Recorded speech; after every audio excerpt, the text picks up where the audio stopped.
Qual a melhor época para adubar com micros? Qual a melhor época para fazer adubação com micros? A gente tem que entender que o mais difícil, é dar o primeiro passo. Isso é sempre mais difícil. Entender também que no começo tudo é mais difícil.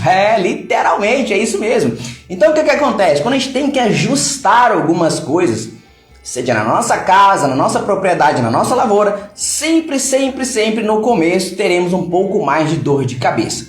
O que você quer dizer com isso, Marcel? Quero dizer com vocês o seguinte: que o ideal é que em nenhum momento ao longo da vida da cultura do café você deixe que esses micros diminuam, tá bom? Por que isso? Não tem um momento ideal? Algumas pessoas vão falar para você que há determinados momentos que determinados elementos, nutrientes, são excelentes para a planta. Porém, a gente tem que entender, lembra lá daquela caixa d'água, se ela tiver um pequeno furo, não vai conseguir fazer o que a sua caixa d'água encha.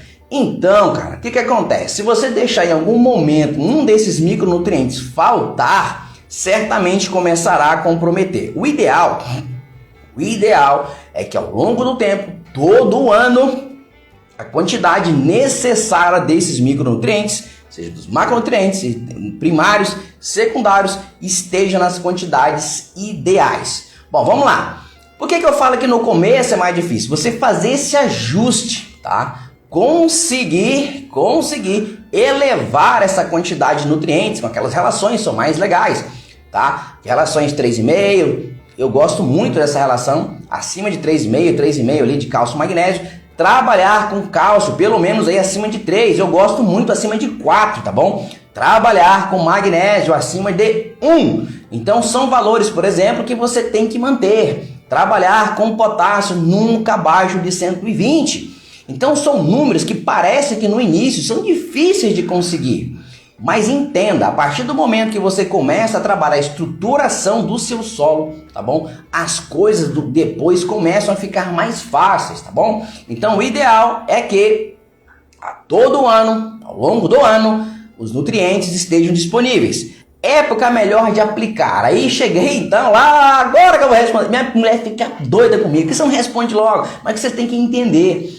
Por mais que a necessidade do zinco e do boro e do cálcio seja lá na florada, se você não começar a fazer agora, a planta vai chegar naquela fase e não vai ter capacidade de absorver a quantidade ideal.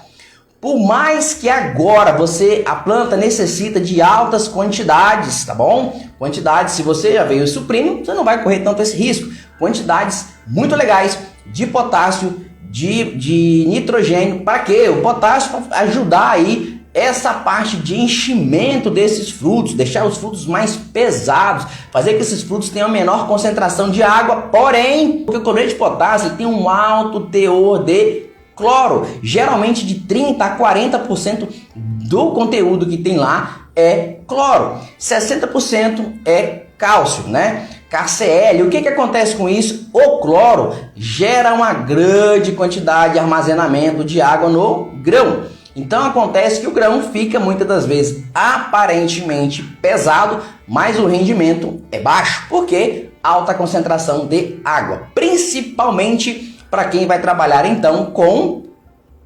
qualidade de bebida, pensando em fermentações, principalmente fermentações anaeróbicas, que não há presença de oxigênio.